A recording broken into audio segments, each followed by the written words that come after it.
देखिए, इस वीडियो में हम क्लास 10th का एक सवाल करने वाले हैं जो आपका एसएसटी सब्जेक्ट से है। ठीक है, सवाल इस प्रकार है, सामाजिक अंतर कब और कैसे सामाजिक विभाजन का रूप ले लेते हैं। यानी कि समाज में अंतर होना स्वाभाविक है, तो ये अंतर कब और किस प्रकार से सामाजिक विभाजन का रूप ले लेते हैं, ये आपको सवाल पूछ रहा है। ठीक है, तो इसका आंसर कैसे करना है, देखिए।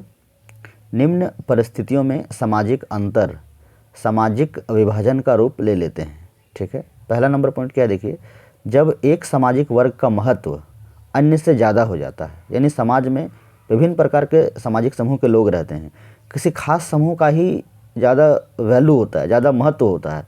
तो इस परिस्थिति में अन्य जो समाज है वो सामाजिक विभाजन की ओर अग्रसर हो जाता है। ठीक है, तो लिखना कैसे है, देखिए।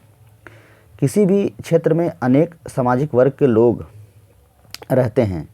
जब किसी खास सामाजिक समूहों को ही विशेष महत्व दिया जाने लगता है तो उपेक्षित सामाजिक समूह, यानी कि जिन सामाजिक समूहों की उपेक्षित की जाती है, यानी कि जिनको अनदेखा किया गया होता है, वह समूह जो है सामाजिक विभाजन की ओर अग्रसर हो जाता है। जैसे अगर आप देखेंगे, आप जो पॉलिटिकल जो बुक है आपका 10th का, उसमें जो पहला चैप्टर है हमारा सत्ता के साझेदारी, उसमें देखिएगा श्रीलंका में तमिल वर्ग के साथ ऐसा ही हुआ था। उनके हितों को ध्यान नहीं रखा गया था, उन सामाजिक समूहों की उपेक्षित किया गया था उनको। तो इस वजह से क्या है ना, वो एक सामाजिक विभाजन की ओर अग्रसर हुआ था। ठीक है, नेक्स्ट देखिए, समाज में जब धर्म के आधार पर भेदभाव हो, यानी कि जब भी समाज में धर्म के आधार पर भेदभाव होता है तो उपेक्षित धर्म समूह सामाजिक विभाजन का रूप ले लेता है। जैसे भारत में पाकिस्तान विभाजन के समय, ठीक है, जो घटना घटी थी उसकी आंच से अब भी हिंदू मुस्लिम में कुछ हद तक विभाजन की स्थिति, जो सामाजिक विभाजन है उसकी स्थिति बनी हुई है। यानी कि विभाजन के दौरान जो दंगे हुए थे तो उससे हिंदू मुस्लिम में जिस तरह का जो भेदभाव है धर्म के आधार पर, उससे सामाजिक विभाजन का रूप हालांकि आज भी कुछ हद तक है, हालांकि कम हुआ है। ठीक है, नेक्स्ट देखिए, समाज में जब जाति के आधार पर भेदभाव हो, लिखना कैसे, देखिए, जब कभी जाति के आधार पर भेदभाव होता है तो उपेक्षित जातीय समूह सामाजिक विभाजन का रूप ले लेते हैं। जैसे भारत में दलितों के साथ हुई घटना, यानी कि जो हमारा एससी कैटेगरी में आते हैं, जो दलित वर्ग के लोग हैं, इनके साथ जाति आधार पर बहुत ज़्यादा भेदभाव हुआ था। और यही वजह है कि अम्बेडकर जी इनके लिए भी पृथक निर्वाचन की मांग कर रहे थे।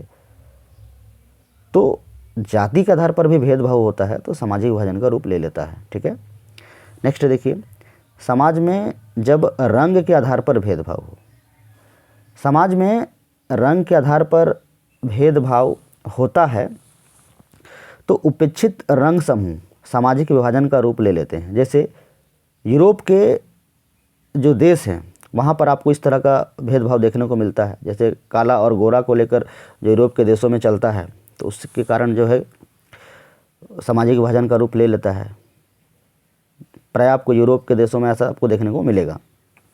नेक्स्ट देखिए, भाषाई आधार पर भेदभाव होने पर, जब भाषा के आधार पर समाज में भेदभाव होता है तो उपेक्षित भाषा समूह सामाजिक विभाजन का रूप ले लेती है। जैसे बांग्लादेश का पाकिस्तान से अलग होना, जब देश हमारा आज़ाद हुआ था तो उस दौरान बांग्लादेश पाकिस्तान के ही हिस्से में था, परंतु वहाँ के बांग्ला भाषियों के साथ भेदभाव किया जाता था जो पश्चिमी पाकिस्तान के लोग हैं उनके द्वारा, और इसी वजह से आज वह बांग्लादेश के तौर पर एक देश जो है वो बना हुआ है।